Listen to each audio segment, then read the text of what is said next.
Itu sebabnya ketika apapun yang kita minta kepada Bapa, maka Bapa akan memberikan Roh Kudusnya. Agar kita bisa sinkron, kita bisa satu frekuensi dengan Dia, kita bisa satu gelombang dengan Dia, satu pandangan dengan Dia, saudaraku.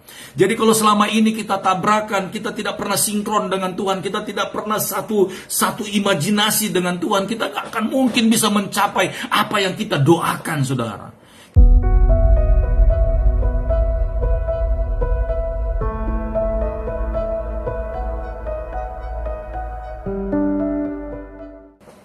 Baik, saudara-saudaraku diberkati oleh Tuhan, kita lanjut saja, kita masuk ya. Saya akan ambil kisahnya seperti yang kemarin Pastor Daud sudah singgung dari kisah. Hari ini kita masuk di Kisah Para Rasul 10 ayat 1 sampai 48. Kisah Para Rasul 10 ayat 1 sampai 8. Saya akan baca pelan-pelan, saudara. Ya, kenapa hari ini masuknya ke perikop ini, saudara? Karena kemarin bahwa ketika kita dengar-dengaran, saudara ya, ketika kita meminta kepada Bapa, maka Bapa akan memberikan Roh Kudusnya kepada kita. Karena Roh Kudus itu adalah receiver untuk menerima dan mendengarkan segala sesuatu yang akan Bapa lakukan, baik dalam dunia ini ataupun dalam kehidupan kita. Jadi ketika Allah berbicara, Dia membutuhkan ada yang mendengar, ya, ada yang mendengar. Jadi di dalam kita ini sebenarnya Tuhan pertama sekali menciptakan manusia telah menaruh rohnya.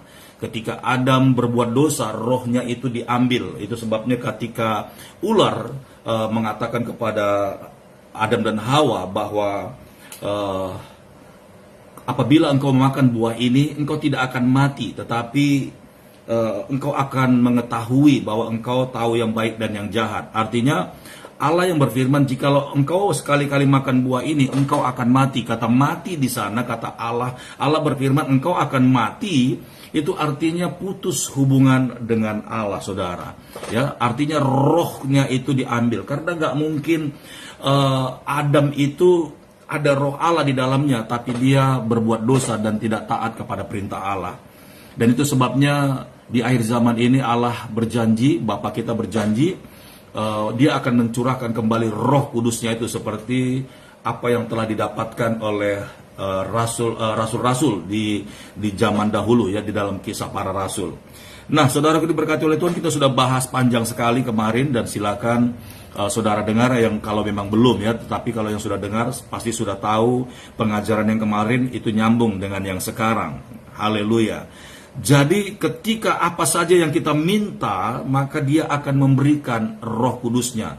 Roh Kudusnya inilah nanti yang akan menunjukkan jalan-jalan kepada segala sesuatu yang kita minta kepadanya. Apakah kesembuhan, ya, apakah kesehatan, apakah keperluan-keperluan kebutuhan kita. Kalau kita mentok, saudara, dan mungkin kita punya persoalan masalah dan kita nggak bisa selesaikan, maka Roh Kudus itu akan menuntun kita untuk membawa kita kepada jawaban-jawaban atas doa kita. Haleluya, praise the Lord. Saya akan baca dulu deh dari Lukas pasal yang ke-11. Ya, kita baca dulu Lukas pasal yang ke-11 ayat 9 sampai 13. Demikian firman Tuhan. Ayat yang ke-9, oleh karena itu aku berkata kepadamu, mintalah maka akan diberikan kepadamu, carilah maka kamu akan mendapat, ketuklah maka pintu akan dibukakan bagimu. Karena setiap orang yang meminta menerima, setiap orang yang mencari mendapat, dan setiap orang yang mengetuk baginya pintu dibukakan. Kita sudah bahas kemarin di Wahyu pasal 3 ayat 20.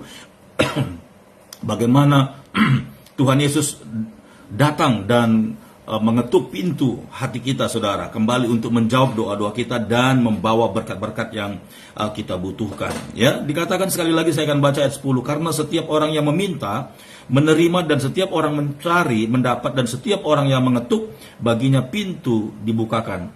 Bapa manakah di antara kamu jika anaknya minta ikan, daripadanya akan memberikan ular kepada anaknya itu ganti ikan? Atau jika ia meminta telur, akan memberikan kepadanya kalajengking? Jadi jikalau kamu yang jahat tahu memberi pemberian yang baik kepada anak-anakmu, apalagi Bapamu yang di surga, Ia akan memberikan Roh Kudus kepada mereka yang meminta kepadanya. Nah, apapun yang kita minta dalam segala hal, saudara, Jawaban yang paling mutlak adalah Allah berikan Roh Kudus. Kenapa saudara? Karena kalau kita meminta contoh, kita berdoa, Bapa, aku kepingin mobil, lalu dia kasih saudara. Nah tentu hati kita itu akan berpaut kepada mobil itu sendiri. Kita minta motor, misalnya Bapak kasih, langsung motor saudara. Dan dari sisi lain kita justru tidak menghormati Allah itu, Bapa kita itu sebagai pribadi yang sangat mulia, yang harusnya sangat dihormati. Justru kalau kita mengharapkan seperti itu, kita seperti membuat Tuhan itu menjadi pembantu kita, saudara. Apa saja yang kita minta diberi, itu artinya kitalah yang menjadi tuannya, tapi Tuhan menjadi hamba kita. Tidak seperti itu. Tetapi justru ketika kita minta apapun yang kita butuhkan, yang Allah Bapa berikan adalah rohnya, Roh Kudus. Yang itu apa? Untuk mendampingi kita sama-sama. Dan dia akan memimpin kita ke jalan, ke langkah, bahkan ke arah di mana kita membutuhkan jawaban itu. Sehingga ketika kita telah memperolehnya pun, kita tetap ada bersama-sama dengan Allah itu. Kita tetap bersama-sama dengan Tuhan itu, saudara. Jadi beda, jangan kita sampai salah berpikir sehingga kita berdoa dan kita mengharapkan hal itu terjadi. Tidak akan mungkin, saudara, ya. Karena Tuhan pun tahu kalau dia melakukan seperti itu, tentulah manusia ini akan salah semua, akan tersesat, saudara, ya. Jadi ketika kita meminta segala apapun kepada Tuhan, yang dia berikan yang pertama adalah Roh Kudusnya. Dan ketika Roh Kudus itu ada di dalam kita, dialah yang akan menuntun, membimbing, dan dia akan aktif, dia akan mengarahkan kita, mengajarkan kita untuk mengerjakan apapun yang dikehendaki Tuhan, agar setiap doa-doa kita itu dijawab oleh Tuhan. Haleluya, praise the Lord, ya. Jadi kita harus mengerti, saudara. Nah, mari kita masuk dalam satu kisah, ya, yang tadi saya katakan, Kisah Para Rasul yang ke-10. Saya akan baca, ini panjang sekali, saudara, ya, panjang sekali. Pelan-pelan aja Pastor Daud baca, karena ini adalah satu kisah di mana Tuhan menjawab doa daripada Kornelius. Haleluya. Demikian firman Tuhan, Kisah Para Rasul 10 ayat 1. Di Kaisarea, judulnya Petrus dan Kornelius. Di Kaisarea ada seorang yang bernama Kornelius, seorang perwira pasukan yang disebut pasukan Itali. Seorang perwira, saudara tahu, dia bukan kopral, saudara, ya. Dia bukan sersan, tetapi perwira. Perwira ini adalah bisa dikatakan calon-calon jenderal, saudara, ya. Dari perwira inilah jenderal-jenderal muncul. Di Kaisarea ada seorang yang bernama Kornelius, seorang perwira pasukan yang disebut pasukan Italia. Ia saleh, sekalipun dia sudah punya pangkat, saudara, pangkat yang cukup tinggi, ya, seorang perwira, bisa dikatakan setara jenderal, saudara. Ia saleh, ia serta seisi rumahnya takut akan Allah. Dan ia memberi banyak sedekah kepada umat Yahudi dan senantiasa berdoa kepada Allah. Berdoanya di belakang, saudara, ditulis. Ya, tetapi perbuatan-perbuatannya itu yang harus dibuktikan, baik kepada Allah atau kepada manusia. Ia saleh, ia serta seisi rumahnya takut akan Allah. Dan ia memberi banyak sedekah kepada umat Yahudi dan senantiasa berdoa kepada Allah. Luar biasa, saudara, ya. Sebuah rutinitas kehidupan yang sangat disiplin dan sangat rohani. Dia bukan saja rajin berdoa, tetapi saleh. Saudara tahu saleh, ya. Ini saleh ini sama seperti sifat dan kehidupan Ayub, saudara. Saleh, ya, saleh itu adalah orang-orang yang menghormati dan yang takut akan Tuhan. Saleh itu orang-orang yang mengamalkan kebenaran. Orang saleh itu orang-orang yang hidup beribadah, hidup kudus, dan menjauhi kejahatan, saudara. Ia saleh, ia serta seisi rumahnya takut akan Allah. Wow. Dan ia memberi banyak sedekah kepada umat Yahudi dan senantiasa berdoa kepada Allah. Dalam suatu penglihatan, ayat yang ketiga, kira-kira jam 3 petang, jelas tampak kepadanya seorang malaikat Allah masuk ke rumahnya dan berkata kepadanya, Kornelius.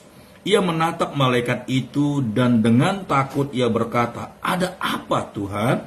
Jawab malaikat itu, semua doamu dan sedekahmu telah naik ke hadirat Allah, dan Allah mengingat engkau. Haleluya. Saudara, berapa banyak kali kita berdoa kepada Tuhan, bahkan sudah bertahun-tahun, sampai hari ini saudara merasakan bahwa doa-doa itu belum dijawab sama Tuhan.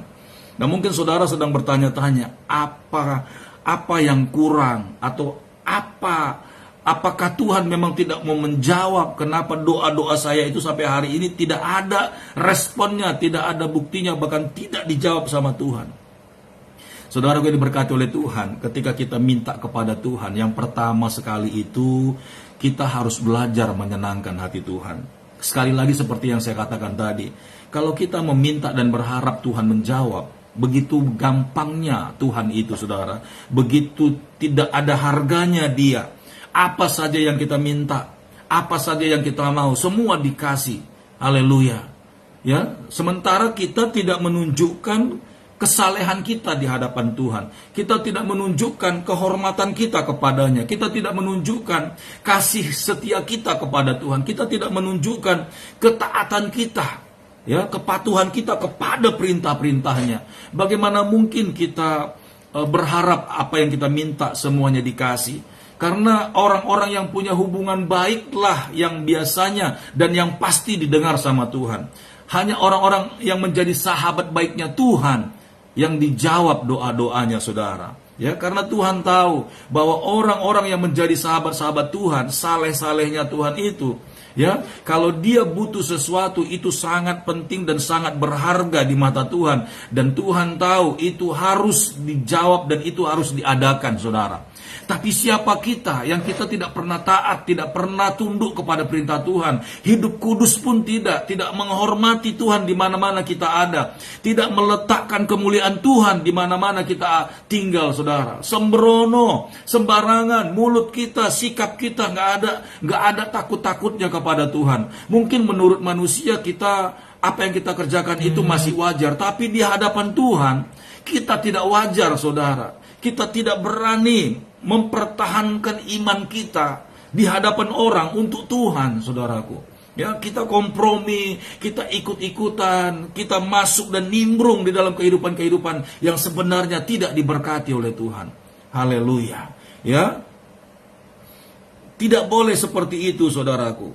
Jadi sudah jelas, ya, semua doa-doanya dikatakan di sini, ya. Ayat yang keempat, ia menatap malaikat itu dan dengan takut ia berkata, ada apa Tuhan?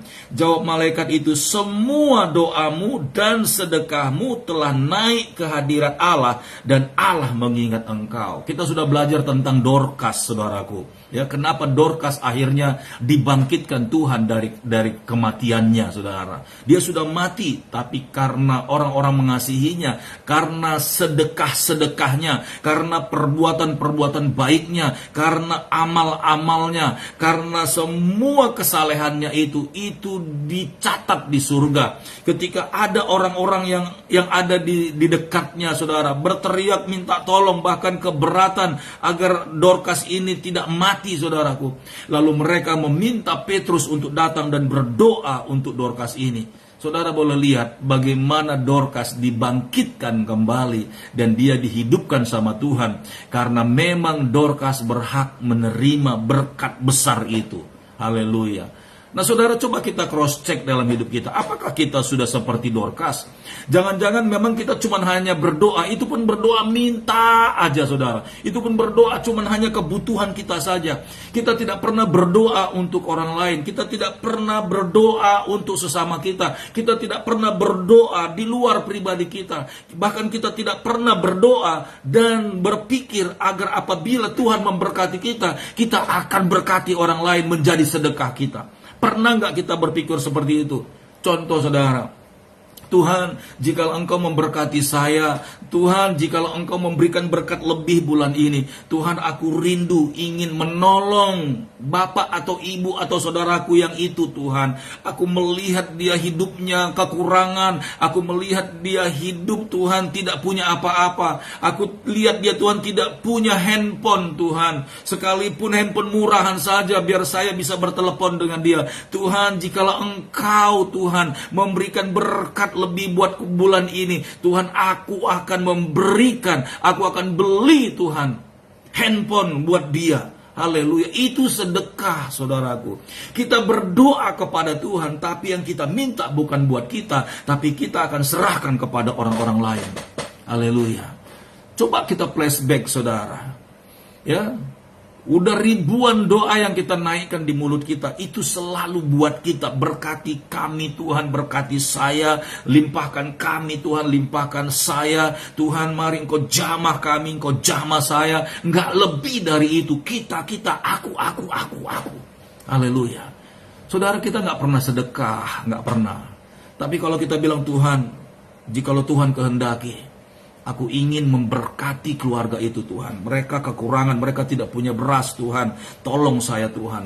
Tambahkan, Tuhan, keuntungan buat pekerjaan saya, jualan saya, Tuhan. Aku mau memberkati, Tuhan, keluarga itu. Aku lihat, Tuhan, mereka kekurangan, bahkan makan pun, Tuhan, tidak 3 kali sehari. Cuman sekali sehari, Tuhan. Pada malam hari biar mereka bisa tidur.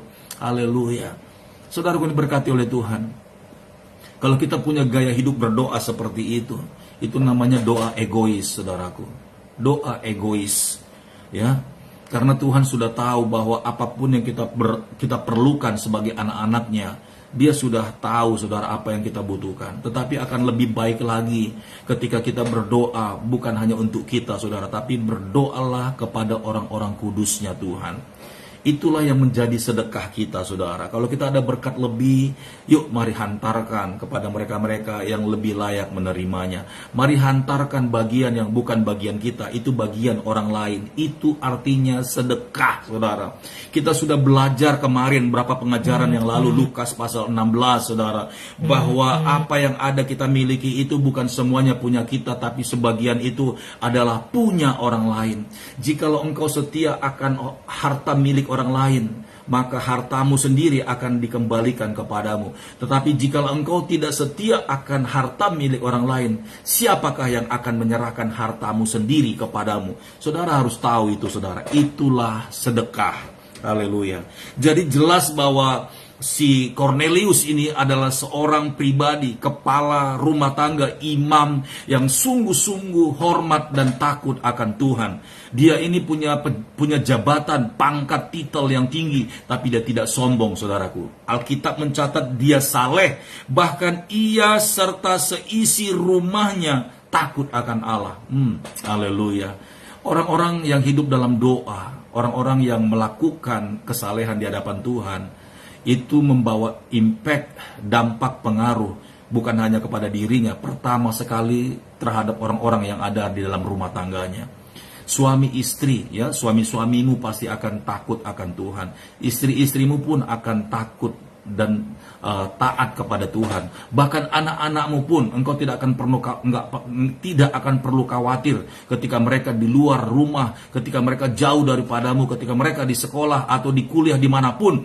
Mereka tidak akan terjerat, mereka tidak akan jatuh ke dalam dosa, karena mereka takut dengan Tuhan, mereka taat, mereka setia dengan kebenaran, saudaraku.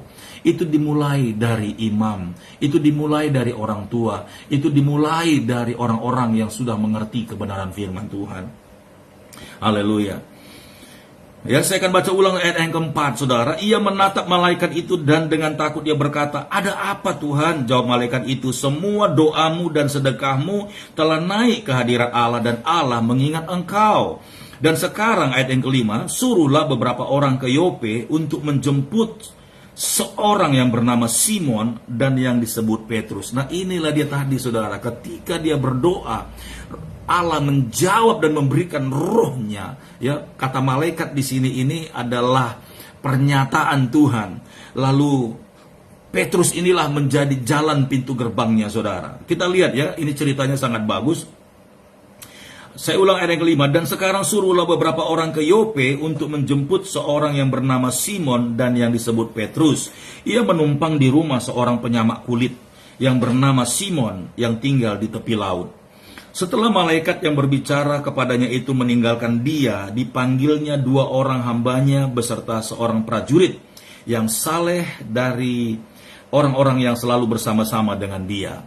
Dan sesudah ia menjelaskan segala sesuatu kepada mereka, ia menyuruh mereka ke Yope, persis seperti apa yang dia dapatkan dari malaikat itu.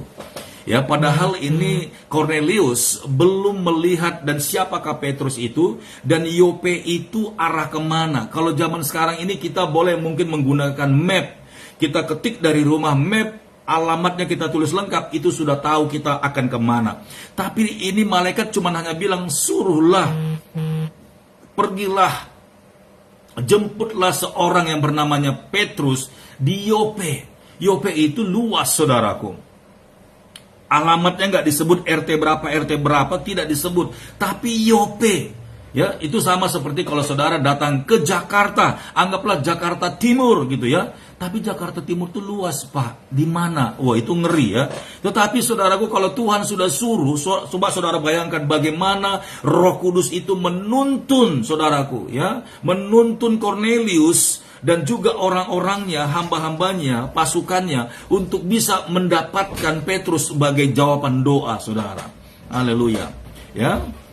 Ayat yang ke-9, keesokan harinya ketika ketiga orang itu berada dalam perjalanan dan sudah dekat kota Yope, kira-kira pukul 12 tengah hari, naiklah Petrus ke atas rumah untuk berdoa. Ia merasa lapar dan ingin makan, tetapi sementara makanan disediakan, tiba-tiba rohnya diliputi kuasa ilahi. Ayat yang ke-11, tampak olehnya langit terbuka dan turunlah suatu benda berbentuk kain lebar yang bergantung pada keempat sudutnya, yang diturunkan ke tanah. Ayat yang ke-12, di dalamnya terdapat pelbagai jenis binatang berkaki 4, binatang menjalar dan burung. Kedengaranlah olehnya suatu suara yang berkata, bangunlah hai Petrus, sembelilah dan makanlah. Tetapi Petrus menjawab, tidak Tuhan, tidak, sebab aku belum pernah makan sesuatu yang haram dan yang tidak tahir.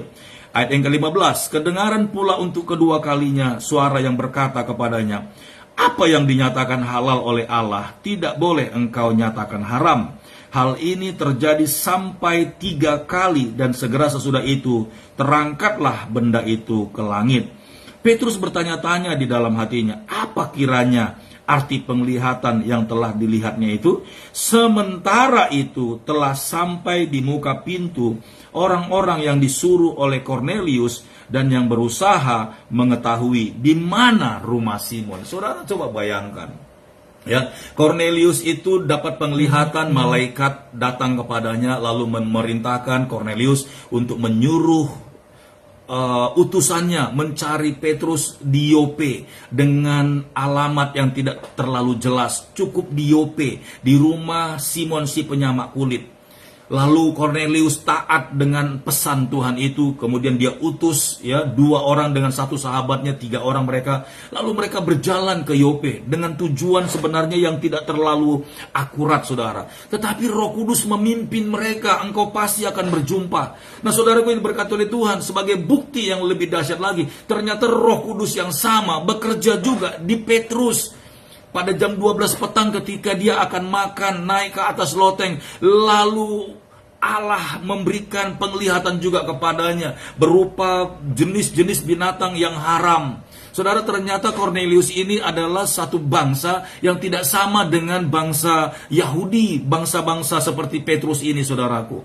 Tetapi Cornelius itu taat dan setia kepada Tuhan. Haleluya. Ya, lalu Petrus pun 3 kali dapat pernyataan ini. Dia baru tahu bahwa ada orang-orang yang tidak sebangsa dengan dia. Ternyata disuruh Tuhan. Ternyata Tuhan ingin memberkati mereka melalui Petrus. Jadi itu seperti tiga sudut, saudara. Allah bekerja kepada Cornelius, tapi Allah juga bekerja kepada Petrus dan jalannya ditunjukkan. Saya mau bilang, saudaraku, Kalau kita benar-benar hidup dalam kebenaran, saleh, dan mengasihi Tuhan, tidak ada yang terlalu berat bagi Tuhan. Mungkin kita berpikir bahwa persoalan kita, masalah kita sudah mentok, tetapi Tuhan bisa buka jalan, ya, sekalipun tidak terlihat jalan itu, saudara. Haleluya. Haleluya. Ya, ayat yang ke-18. Saya baca ayat yang ke-17, saya ulang. Petrus bertanya-tanya di dalam hatinya, apa kiranya arti penglihatan yang telah dilihatnya itu? Sementara itu telah sampai di muka pintu orang-orang yang disuruh oleh Cornelius dan yang berusaha mengetahui di mana rumah Simon. Ya, yang berusaha mengetahui itu artinya mereka mencari-cari, saudara. Tetapi mereka nggak keliling-keliling berjam-jam. Mereka tidak berhari-hari. Alkitab tidak menuliskan bahwa hari berikutnya mereka mencari lagi, lalu berikutnya lagi mereka mencari. Tidak, saudaraku. Dari rumah Cornelius itu Roh Kudus memimpin mereka tepat di Yope, bahkan tepat di rumahnya Petrus, saudaraku. Asli, saudaraku. Haleluya. Tidak berlama-lama, tidak bersusah-susah. Memang kalau orang jelas punya hubungan yang baik dengan Tuhan, doanya itu dijawab. Bukan serta-merta yang seperti saya katakan tadi, saudara. Kita minta mobil, lalu mobil tiba-tiba nongol di rumah kita, Tuhan yang kirimkan dari surga. Tidak, saudaraku. Dia akan memberikan Roh Kudusnya kepada kita, dan Roh Kudus itulah yang akan memimpin kita untuk menemukan mobil yang saudara minta itu ada di mana. Luar biasa sekali, saudaraku. Haleluya. Caranya seperti apa? Apakah dengan Tuhan memberikan ada satu pekerjaan proyek yang besar? Saya tidak tahu. Dan apakah ada orang yang diberkati Tuhan, yang kaya raya, ya, dia sedang berdoa, lalu Tuhan menyatakan kemuliaannya kepadanya dengan penglihatan, lalu saudara datang ke rumahnya dituntun oleh Roh Kudus, lalu Tuhan berkata kepadanya, inilah orang itu, berkatilah dia, kepadanya lah berikan apa yang kau akan berikan. Semuanya bisa terjadi, saudara. Siapa yang tidak mau? Siapa yang tidak mengingini kehidupan seperti itu? Mari sama-sama kita belajar dari Cornelius, saudaraku. Ya, ia saleh, ia serta seisi rumahnya takut akan Tuhan, dan ia memberi banyak sedekah. Haleluya. Lengkapi ibadah kita, saudara. Mungkin saudara sudah rajin berdoa, oke. Tetapi bagaimana dengan sedekah, saudara? Haleluya. Karena kalau saudara menahan sedekah untuk orang lain, bagaimana orang lain mau bisa sedekah kepadamu? Kalau saudara mungkin hidup diberkati, ya sampaikanlah sedekahmu kepada orang-orang yang di bawah saudara. Maka nanti orang-orang yang di atasmu itu pun akan menyerahkan sedekahnya kepada saudara sebagai orang-orang yang di bawah dia. Karena pemberian-pemberian itu tentu akan datang dari atas ke bawah, saudara. Karena tangan yang memberi di atas, tangan yang menerima itu di bawah. Haleluya. Jadi mari kita belajar, saudara, untuk memberikan sedekah-sedekah, ya, sesuai dengan tuntunan Tuhan. Haleluya, praise the Lord.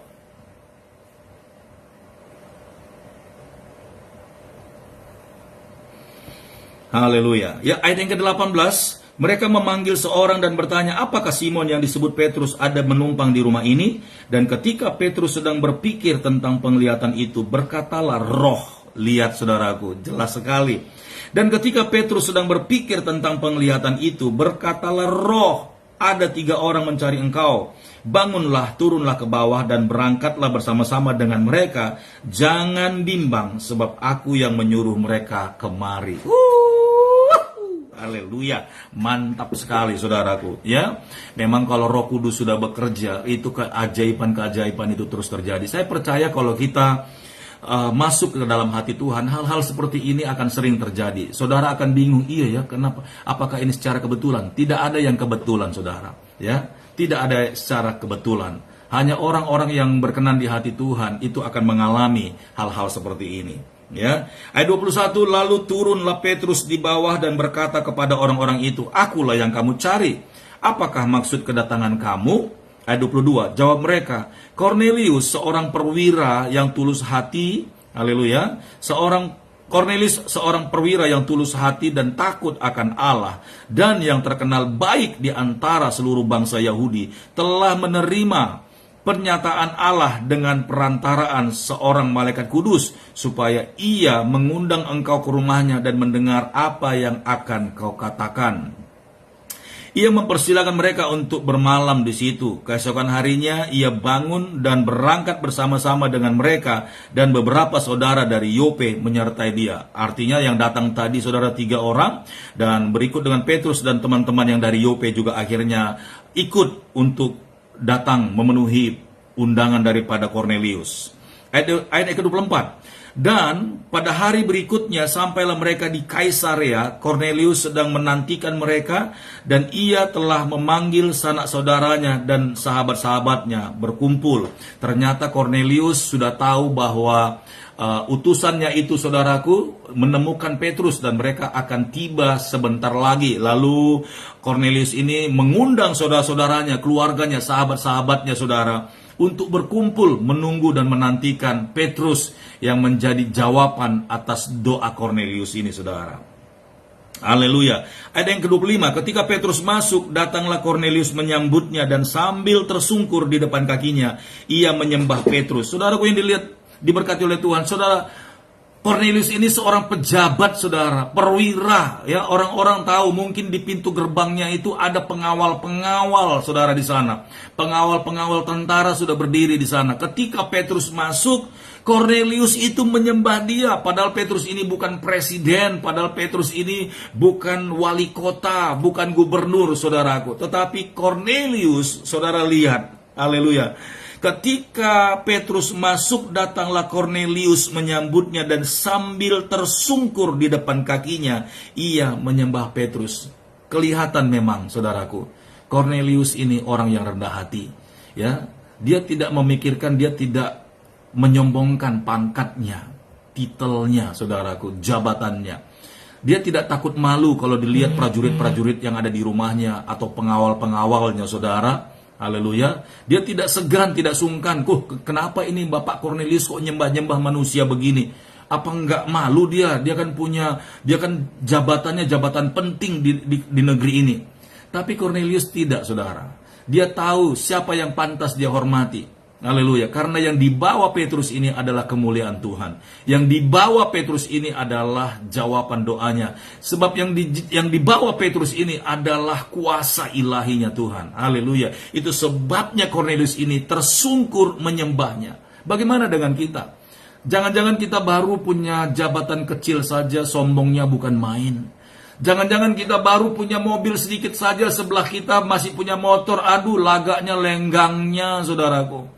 Omongannya itu udah gak ada lagi seperti dulu. Kalau dulu ketika masih sama-sama kere, enak ngomongnya. Ternyata ketika kita sudah berubah, saudara, ekonomi kita berubah, penampilan kita berubah, maka berubah pula sifat sikap kita kepada orang-orang yang di sebelah rumah kita. Haleluya, haleluya. Haleluya, ya. Jangan, saudara. Kornelius ini sekalipun dia punya pangkat, titel, jabatan, wow, orang penting. Dia seorang perwira, ada banyak prajurit-prajurit di rumahnya, ada banyak pengawal-pengawal pribadinya sudah berjaga-jaga di pintu gerbang. Tetapi ketika Petrus masuk, dia tersungkur dan menyembah Petrus, saudaraku. Haleluya. Masihkah kita punya rasa yang namanya kerendahan hati untuk Tuhan? Inilah ciri-ciri orang saleh. Orang saleh itu tidak membawa egoisnya di hadapan Tuhan. Orang saleh itu tidak membawa sombongnya di hadirat Tuhan. Tidak. Orang saleh itu mengakui bahwa dia tidak ada apa-apanya di hadapan Tuhan. Haleluya. Ya. Ayat yang ke-26. Tetapi Petrus menegakkan dia, katanya, bangunlah. Aku hanya manusia saja. Dan sambil bercakap-cakap dengan dia, ia masuk dan mendapati banyak orang sedang berkumpul. Wow, ini sudah akan KKR, saudara. Ayat 28, ia berkata kepada mereka, kamu tahu betapa kerasnya larangan bagi seorang Yahudi untuk bergaul dengan orang-orang yang bukan Yahudi. Kornelius ini bukan dari orang Yahudi, tapi dia termasuk orang yang sangat mengasihi Tuhan. Makanya Tuhan perhitungkan. Haleluya. Ya, Tuhan tidak melihat suku, Tuhan tidak melihat agama. Siapa saja yang mengasihi Tuhan, itu pasti akan diberkati oleh Tuhan. Ya. Betapa kerasnya larangan bagi seorang Yahudi untuk bergaul dengan orang-orang yang bukan Yahudi atau masuk ke rumah mereka, tetapi Allah telah menunjukkan kepadaku bahwa aku tidak boleh menyebut orang najis atau tidak tahir. Ya, Petrus pun tidak Tidak sombong, saudara, tidak menghakimi orang, tidak pantas, tidak layak, tidak, saudara. Karena di mata Tuhan, kalau Tuhan sudah bilang tidak haram, maka semuanya tidak akan haram, saudara. Ayat yang ke-29. Itulah sebabnya aku tidak berkeberatan ketika aku dipanggil, lalu datang kemari. Sekarang aku ingin tahu, apa sebabnya kamu memanggil aku? Jawab Kornelius, 4 hari yang lalu, kira-kira pada waktu yang sama seperti sekarang, yaitu jam 3 petang, aku sedang berdoa di rumah. Tiba-tiba ada seorang berdiri di depanku, pakaiannya berkilau-kilauan. Wow, kesaksian yang luar biasa. Dan ia berkata, Kornelius, doamu telah didengarkan Allah dan sedekahmu telah diingatkan di hadapannya. Suruhlah orang ke Yope untuk menjemput Simon yang disebut Petrus. Ia sedang menumpang di rumah Simon, seorang penyamak kulit yang tinggal di tepi laut. Yang paling dahsyat lagi, saudaraku, Kornelius ini nggak kenal dengan seorang pribadi yang namanya Petrus. Dia nggak kenal. Cuman dia dapat penglihatan, malaikat itu datang kepadanya, Kornelius, suruhlah utusanmu ke Yope untuk menjemput Petrus. Coba saudara pikir, kira-kira kalau saudara bermimpi atau dapat penglihatan dan disebutkan satu nama, pergilah kamu ke rumahnya, kira-kira saudara percaya nggak sih? Kira-kira saudara mau nggak sih cari-cari orang itu? Kira-kira saudara yakin nggak bahwa lewat orang itu nanti jawaban doamu ada di dalam dia? Haleluya. Orang yang hidup, yang bersekutu dengan Allah, Allah itu roh, maka dia akan membawa kita kepada pengalaman-pengalaman rohani. Itu sebabnya ketika apapun yang kita minta kepada Bapa, maka Bapa akan memberikan Roh Kudusnya. Agar kita bisa sinkron, kita bisa satu frekuensi dengan dia, kita bisa satu gelombang dengan dia, satu pandangan dengan dia, saudaraku. Jadi kalau selama ini kita tabrakan, kita tidak pernah sinkron dengan Tuhan, kita tidak pernah satu imajinasi dengan Tuhan, kita gak akan mungkin bisa mencapai apa yang kita doakan, saudara. Kita harus satu gambaran dulu dengan Allah, baru bisa terjadi. Haleluya, praise the Lord. Ini Cornelius ini ketika dia dapat penglihatan, ada nama Petrus disebut, malaikat itu bilang pergilah ke Yope. Yope pun dia tahu jauh, saudaraku. Perjalanannya bisa 2-3 hari, saudaraku. Haleluya. Dia tidak tahu Petrus itu seperti apa orangnya, tapi yang pasti di Yope. Puji Tuhan, saudara. Ketika dia yakin, saudara, dia utus utusannya. Ternyata benar ada yang bernama Petrus di Yope, di rumah Simon si penyamak kulit. Haleluya, saudaraku. Ya, saya baca ulang ayat 32. Suruhlah orang ke Yope untuk menjemput Simon yang disebut Petrus. Ia sedang menumpang di rumah Simon, seorang penyamak kulit yang tinggal di tepi laut. Karena itu segera kusuruh orang kepadamu dan dengan senang hati engkau telah datang. Sekarang kami semua sudah hadir di sini di hadapan Allah untuk mendengarkan apa yang ditugaskan Allah kepadamu. Lalu mulailah Petrus berbicara, katanya, sesungguhnya aku telah mengerti bahwa Allah tidak membedakan orang. Setiap orang dari bangsa manapun yang takut akan Allah dan yang mengamalkan kebenaran berkenan kepadanya. Ini yang barusan tadi Pastor Daud katakan. Ya, mengimani tentang Allah itu bukan soal agama, bukan, saudaraku. Ya, mengasihi Tuhan itu bukan soal suku, tidak. Tapi dari agama manapun, suku manapun, saudara, kalau dia percaya kepada Allah Bapa, kepada Tuhan Yesus, maka dia juga beroleh perkenanan dari Tuhan. Luar biasa, saudaraku. Haleluya, haleluya. Praise the Lord. Ayat 34, lalu mulailah Petrus berbicara, katanya, sesungguhnya aku telah mengerti bahwa Allah tidak membedakan orang. Setiap orang dari bangsa manapun yang takut akan dia dan yang mengamalkan kebenaran berkenan kepadanya. Itulah firman yang disuruh sampaikan kepada orang-orang Israel, yaitu firman yang memberitakan damai sejahtera oleh Yesus Kristus yang adalah Tuhan dari semua orang. Haleluya. Ya, jadi jelas bahwa Yesus itu adalah Tuhan, saudaraku. Ya, dari semua orang, dari semua bangsa, dari semua suku. Jadi kalau ada orang atau agama atau manapun yang mengatakan Yesus bukan Tuhan, berarti mereka adalah orang-orang yang tidak percaya dan tidak akan masuk kepada keselamatan. Tetapi dari agama manapun dia, suku manapun dia, bangsa manapun dia, kalau dia percaya bahwa Yesus itu adalah Tuhan, dia pasti akan diselamatkan sama Tuhan. Haleluya. Jelas di sini ya, kalau ada agama-agama lain, suku-suku lain, orang-orang lain, bangsa-bangsa lain mengatakan bahwa Yesus bukan Tuhan, kasih ayat ini saudara, ya. Haleluya. Petrus mengatakan ya, oleh Yesus Kristus yang adalah Tuhan dari semua orang.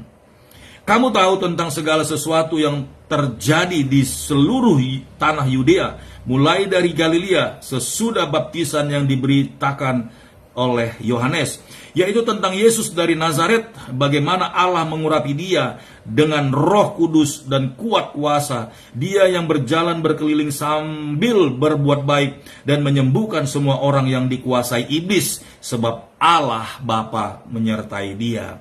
Dan kami adalah saksi dari segala sesuatu yang diperbuatnya di tanah Yudea maupun di Yerusalem, dan mereka telah membunuh dia dan menggantung dia pada kayu salib.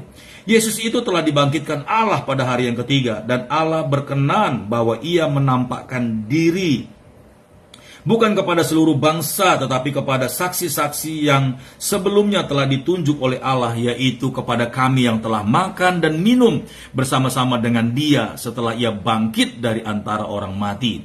Dan ia telah menugaskan kami memberitakan kepada seluruh bangsa dan bersaksi bahwa dialah yang ditentukan Allah menjadi hakim atas orang hidup dan orang-orang mati. Kalau di agama lain dikatakan Imam Mahdi, haleluya, dialah yang ditentukan Bapa untuk menghakimi orang yang hidup dan yang mati. Imam Mahdi, saudaraku, yang akan datang kedua kali, ya, dialah itu. Jadi Yesus itu Tuhan, dia Allah, dan dia juga Imam Mahdi yang nanti Bapa akan serahkan tugas ini untuk menghakimi orang yang hidup dan yang mati. Jadi kalau ada orang-orang lain, agama-agama lain katakan Imam Mahdi itu siapa? Dialah Yesus. Ini sudah jelas dikatakan ya, menjadi hakim atas orang yang hidup dan orang yang mati. Haleluya. Tentang dialah semua nabi bersaksi bahwa barang siapa percaya kepada Yesus, ia akan mendapat pengampunan dosa oleh karena namanya. Ini jelas-jelas sekali saudara ya. Jawaban atas semua diskusi di seantero dunia ini mengenai tentang Kristus. Haleluya. Ayat yang ke-44. Ketika Petrus sedang berkata demikian, turunlah Roh Kudus ke atas semua orang yang mendengarkan pemberitaan itu. Dan semua orang percaya dari golongan bersunat yang menyertai Petrus tercengang-cengang karena melihat bahwa karunia Roh Kudus dicurahkan ke atas bangsa-bangsa lain juga. Jadi kita sebagai anak-anak Allah jangan juga kita sampai bengong dan sampai tidak percaya kalau Roh Kudus itu ternyata juga Allah akan berikan, Bapa akan berikan, Yesus akan berikan kepada bangsa-bangsa lain yang tidak agama Kristen saudara, tapi mereka percaya, mereka yakin, mereka menyembah Yesus sebagai Tuhan saudaraku. Haleluya. Jadi persoalannya bukan agama, tetapi kepercayaan kita kepada Tuhan. Luar biasa. Kepada bangsa-bangsa lain pun Tuhan akan memberikan Roh Kudus-Nya saudaraku. Ya.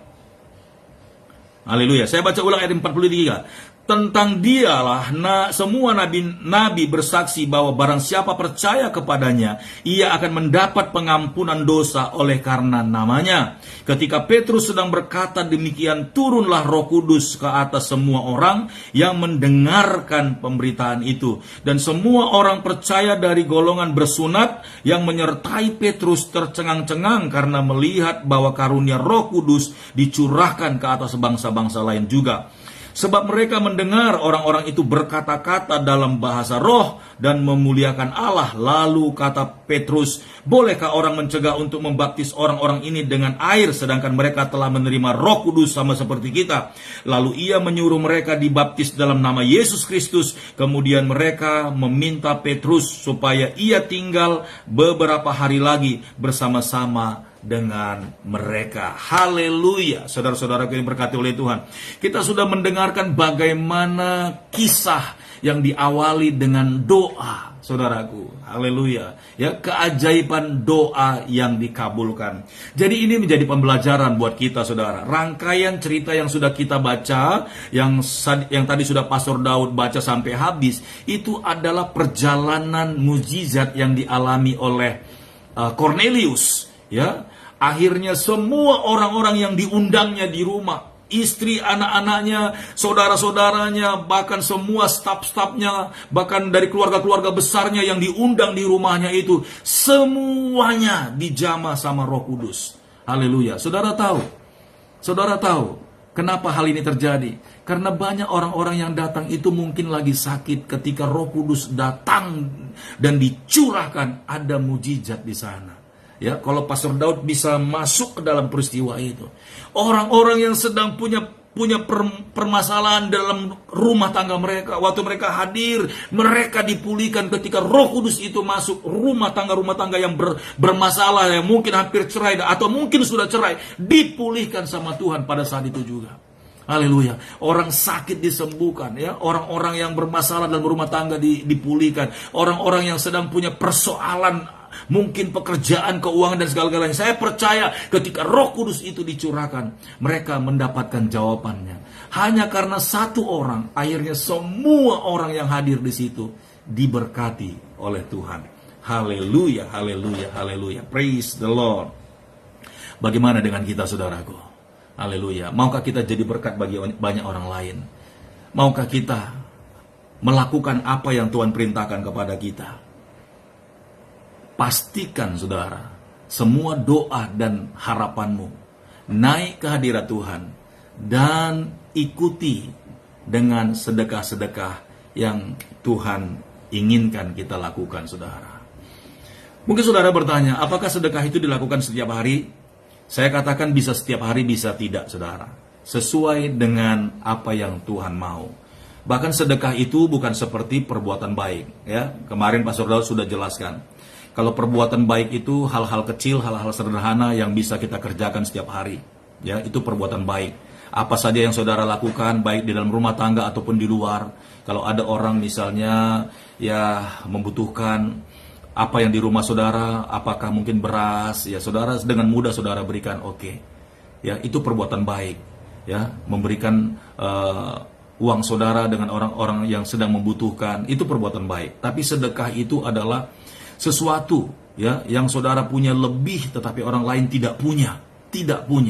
Nah, itu harus saudara serahkan, ya. Yang apakah seperti yang saya katakan tadi, handphone, ya kan? Apakah sepatu saudara, ini masih bagus, tapi saya lihat bapak sana cocok ini, ya, kakinya pas dengan saya, udahlah saya bawalah gitu ya. Atau mungkin saudara pas lagi beli sepatu, beli baju, beli kaos gitu ya, aku ingat dengan ibu yang di sana, aku beli satu, biar nanti mirip-mirip dengan saya. Nah, haleluya, kasih saudara, itu sedekah.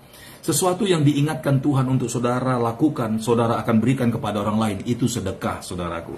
Jadi bukan karena diminta orang, tapi disedekahkan, ya, diserahkan kepada orang-orang yang saudara anggap butuh, itu namanya sedekah. Haleluya, praise the Lord, praise the Lord. Ya, mari coba sekali lagi ada satu ayat kita baca, kitab Yakobus. Ya, sebelum kita selesaikan, saudara, Yakobus pasal 5 ayat yang ke-16. Yakobus pasal 5 ayat yang ke-16. Mari sama-sama kita baca, saya akan baca buat saudara. Demikian firman Tuhan. Karena itu hendaklah kamu saling mengaku dosamu dan saling mendoakan supaya kamu sembuh. Doa orang yang benar bila dengan yakin didoakan sangat besar kuasanya. Haleluya. Ya, ini bukan hanya masalah urusan sakit penyakit, tetapi doa yang dinaikkan dengan doa hidup dalam kebenaran bila dengan yakin didoakan sangat besar kuasanya. Haleluya, praise the Lord. Sampai di sini renungan pagi buat kita semuanya. Kiranya saudara diberkati oleh Tuhan. Amin.